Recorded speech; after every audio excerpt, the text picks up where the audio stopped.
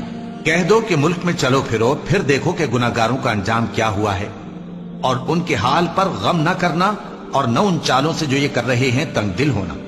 اور کہتے ہیں کہ اگر تم سچے ہو تو یہ وعدہ کب پورا ہوگا؟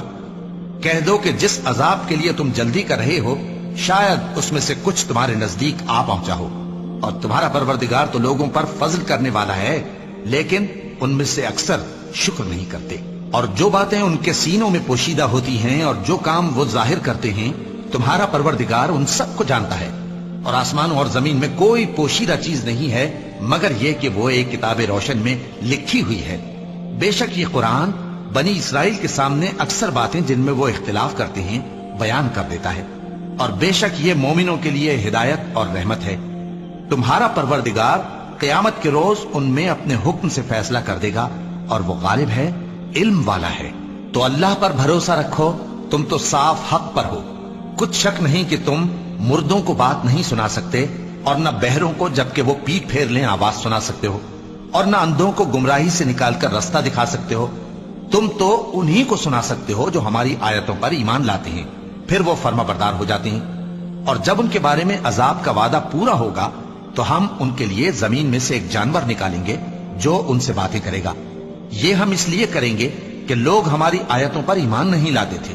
اور جس روز ہم ہر امت میں سے ایک بڑے گروہ کو جمع کریں گے جو ہماری آیتوں کی تکذیب کرتے تھے، پھر ان کی جماعت بندی کی جائے گی، یہاں تک کہ جب سب آ جائیں گے تو اللہ فرمائے گا کہ کیا تم نے میری آیتوں کو جھٹلا دیا تھا، حالانکہ تم نے اپنے علم سے ان کا احاطہ تو کیا ہی نہ تھا؟ بھلا تم کیا کرتے رہتے تھے؟ اور ان کے ظلم کے سبب ان کے حق میں وعدہ عذاب پورا ہو کر رہے گا تو وہ بول بھی نہ سکیں گے۔ کیا انہوں نے نہیں دیکھا کہ ہم نے رات کو اس لیے بنایا ہے کہ اس میں آرام کریں، اور دن کو روشن بنایا ہے کہ اس میں کام کریں؟ بے شک اس میں مومن لوگوں کے لیے نشانیاں ہیں۔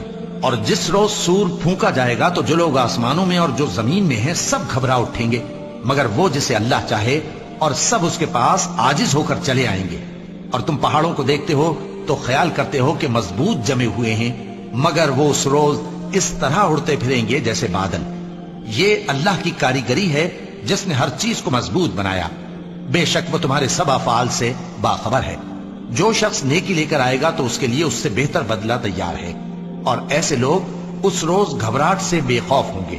اور جو برائی لے کر آئے گا تو ایسے لوگ اوندھے منہ دوزخ میں ڈال دیے جائیں گے۔ تم کو تو انہی اعمال کا بدلہ ملے گا جو تم کرتے رہے ہو۔ کہہ دو مجھ کو یہی ارشاد ہوا ہے کہ اس شہر مکہ کے مالک کی عبادت کروں جس نے اس کو محترم بنایا ہے، اور ہر چیز اسی کی ہے، اور مجھے یہ بھی حکم ہوا ہے کہ میں فرما بردار رہوں، اور یہ بھی کہ قرآن پڑھا کروں۔ اب جو شخص راہ راست اختیار کرتا ہے تو اپنے ہی فائدے کے لیے اختیار کرتا ہے، اور جو گمراہ رہتا ہے تو کہہ دو کہ میں تو صرف خبردار کرنے والا ہوں۔ اور کہو کہ اللہ کا شکر ہے، وہ تم کو عنقریب اپنی نشانیاں دکھائے گا تو تم ان کو پہچان لو گے، اور جو کام تم کرتے ہو تمہارا پروردگار ان سے بے خبر نہیں ہے۔